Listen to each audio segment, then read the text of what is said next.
قرآن میں کیا آتا ہے؟ کس سے شادی کرو؟ وَأَنكِحُوا الْأَيَّامَ مِنْكُمْ وَالصَّالِحِينَ وَأَنكِحُوا الْأَيَّامَ مِنْكُمْ وَالصَّالِحِينَ مِنْ عِبَادِكُمْ وَإِمَائِكُمْ إِنْ يَكُونُوا فُقَرَاءَ يُغْنِيهِمُ اللَّهُ مِنْ فَضْلِهِ وَاللَّهُ وَاسِعٌ عَلِيمٌ۔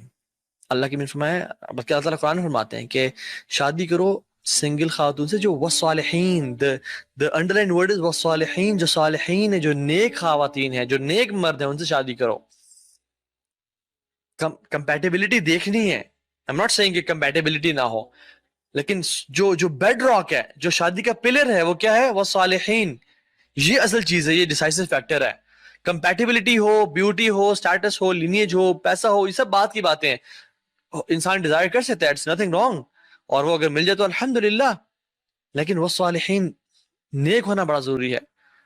ورنہ اگر نیک نہ ہوئے اور بیسک جو ایک پریمس ہے وہ سیٹ نہ ہوا، یعنی دین کا جو پریمس ہے وہ سیٹ نہ ہوا، تو پھر کیا ہوگا؟ فائٹ اوور بیسک کویسچنز، یعنی ہم نے ہنی مون پہ کہاں جانا ہے، وہ کہے گا عمرے پہ، وہ کہے گا مالدیوز جانا ہے، اب بیٹے کو ایڈمیشن کہاں دینا ہے، وہ کہے گا LGS میں، وہ کہے گا فار ایگزامپل کسی ریلیجیس اسکول میں۔ تو مختلف چیزوں پہ پھٹے، کھانا کیا ہے حرام حلال، پینا کیا ہے حرام حلال، کما رہے کیسے ہو بھائی، حلال کما رہے ہو حرام کما رہے ہو، کیا کرنا ہے، بیسک کویسچنز پہ، نام کیا رکھنا ہے بیٹے کا، بیسک کویسچنز پہ۔ پروفیٹک ایڈوائز، میں آپ کو دو باتیں کرتا ہوں اس میں۔ ایک، خواتین کے لیے کیا ایڈوائز، کہ جب بھی تمہارے پاس کوئی نکاح آئے اور اس مرد میں دین ہو اور اخلاق ہو، ایکسپٹ کر لو۔ دین ہو اور اخلاق ہو، ایکسپٹ کر لو۔ یعنی اگر دین ہے مگر اخلاق نہیں ہے تو پھر مت ایکسپٹ کرنا، لیکن اگر اخلاق بہت اعلیٰ ہے لیکن دین نہیں ہے تو مت ایکسپٹ کرنا، تمہاری آخرت تو شاید تو تباہ ہو ہی جائے گی، دنیا شاید نہ تباہ ہو تو خیر، اور اگر دین ہے مگر اخلاق نہیں تو تمہاری دنیا تو تباہ ہو جائے گی لیکن شاید آخرت تباہ نہ ہو، شاید بچ جاؤ۔ لیکن these two things go side by side, hand in hand۔ اور مردوں کی ایڈوائز کی کہ ایک عورت، یہ تو ہر مرد کو ماشاءاللہ حدیث یاد ہوگی کہ ایک عورت چوز کی جاتی ہے اپنی بیوٹی، لینیج، ویلتھ کی وجہ سے اور دین کی وجہ سے۔ سو جو شخص دین کو پریفر کرے گا، دین کی وجہ سے چوز کرے گا، may you prosper and may you prosper۔ Imagine ایک بندہ، ایک لڑکا رشتہ لے کے آتا ہے اور وہ لڑکی کے فیملی پوچھتی ہے کہ do you have a job, are you working somewhere? کیا کہتے ہیں کہ ناٹ یٹ، لیکن میرا پلان ہے، میں شروع کروں گا، لیکن میں ابھی کوئی کام نہیں کر رہا، میں کوئی جاب نہیں کر رہا۔ لیکن یہ بندہ نمازیں پوری پڑھ رہا ہے، اس کا دین کمپلیٹ ہے، تو بلیٹنٹ نو آئے گا سامنے سے، اور بالکل انکار کہ ہاؤ کین وی میری سچ اے پرسن جو کہ ٹھیک ہے دین ہے لیکن جاب نہیں کر رہا، ورک پیسے نہیں کما رہا، کیسے آپ کہہ سکتے بھائی؟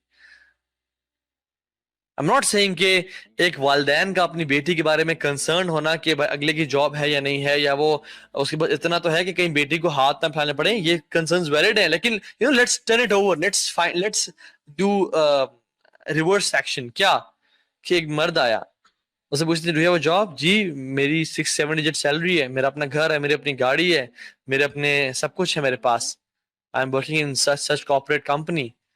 اچھا اور نماز بیٹا پڑھتے ہو؟ نہیں نماز ابھی نہیں پڑھا، بٹ ایونچولی میرا ارادہ ہے نماز پڑھنے کا، میں دیندار ہو جاؤں گا۔ فوراً سے کیا کرتے ہیں؟ ایکسپٹ کر لیتے ہیں۔ جب دنیا نہیں تھی تو ایکسپٹ نہیں کیا، اور جب دین نہیں ہے اور بعد میں آ جائے گا، جب دنیا بعد میں آ رہی تو کہتے پرواہ کوئی نہیں۔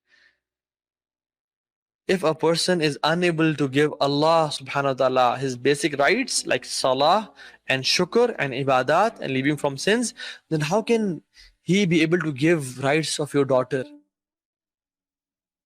کیسے ہو سکتا ہے؟ اور پھر کچھ عرصے بعد، کچھ مہینوں بعد کال آتی ہے کہ مجھے اس نے مارا، مجھے اس نے گالیاں دی، مجھے اس نے پیٹا، مجھے یہ کیا اور وہ کیا، because we make wrong decisions in life۔ So what type of wealth؟ ایک کو صحابہ نے اللہ سے پوچھا کہ یا رسول اللہ صلی اللہ علیہ وسلم، ہم which wealth اور which type of wealth should we acquire؟ ہم کس طرح کی جو پیسے ہیں وہ یعنی رزق لیں؟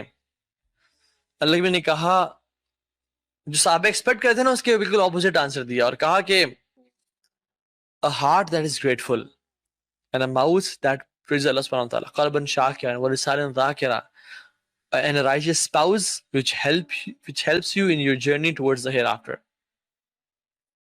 And a righteous spouse is very important. ایک اور حدیث میں آتا ہے کہ the best blessing is a righteous spouse, is a righteous wife. اچھا disclaimer, righteous سے کیا مطلب ہے؟ What is it? righteous سے کیا مطلب ہے؟ ایک مرد جس کی داڑھی ہے اور اس کے پانچوں سے ٹخنے اوپر ہیں اور جو مسواک کر رہا ہے ماشاء اللہ تبارک اللہ اور جو شلوار قمیض پہنتا ہے، الحمدللہ یہ بہت اچھی بات ہے. Is he righteous? کیا اس کا اخلاق کیسا ہے؟ اس کی ڈیلنگز کیسی ہیں؟ مال کیسا کماتا ہے؟ اس کا دل کیسا ہے؟ وہ کسی کے بارے میں حسد تو نہیں کرتا؟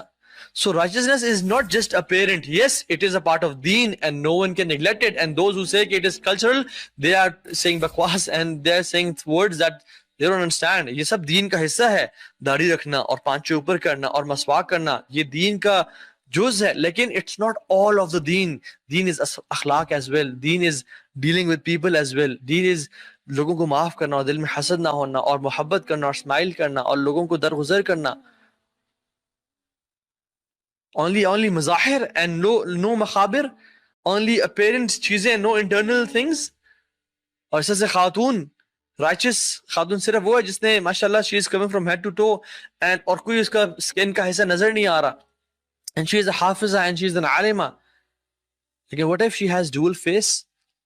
What if she speaks bad about people and she has hasad and she is good at reactions اور غیبت کرنا اور چغلی کرنا اور تانے دینا. So believe وہ appearance matters a lot, یعنی it matters a lot. اللہ کے امین کی جو بیگمات تھیں ان کی appearance بھی اچھی تھی اور سیرت اور صورت دونوں اچھی تھی, وہ بھی دین کا حصہ ہے. There are two extremes. کچھ لوگ صرف apparently دین کو فالو کر رہے ہیں, اندر سے بالکل کھوکھلے ہیں, اور کچھ لوگ کہتے ہیں کہ ہم اندر سے تو بڑے اچھے ہیں, they make this claim, شاید ان کا اخلاق اچھا ہو definitely no doubt, لیکن اوپر سے وہ فیل ہو رہے ہوتے ہیں. So we have to be in the middle, جو اللہ کے نبی کا راستہ ہے, ظاہر اور باطنی طور پہ دونوں اچھا. باطنی طور پہ ایمان ہے تو ظاہر پہ امپلیمنٹ ہوتے ہوئے نظر آئے گا, اور ظاہر پہ ایمان ہے تو اس کا اثر انٹرنل ہوتا ہے اور دل تک پہنچتا ہے. So know about the اخلاق as well. کیوں سب سے بہترین, سب سے بھاری جو چیزیں ہیں وہ کیا ہوں قیامت کے دن؟ اخلاق ہوگا. اللہ کی فرمایا کہ ان من احبکم الی واقربکم منی مجلسا یوم القیامت احسنکم اخلاقا. یاد رکھو تم میں سے سب سے زیادہ میرا محبوب اور سب سے زیادہ قریب میرے کون ہو قیامت کے دن؟ قیامت کے دن جب لوگ ہوں گے حفاتن عوراتن غرلا, ننگے پاؤں, ننگے جسم, انسرکمسائزڈ, سورج ایک میل پہ ہوگا, پسینوں میں ڈوب رہے ہوں گے اور ایک نفسا نفسی کا عالم ہوگا. اللہ نے کہا کہ ان من احبکم الی واقربکم منی مجلسا یوم القیامت احسنکم اخلاقا. میرا سب سے محبوب, میرے سب سے قریب وہ ہوگا جو اخلاق میں اچھا ہے.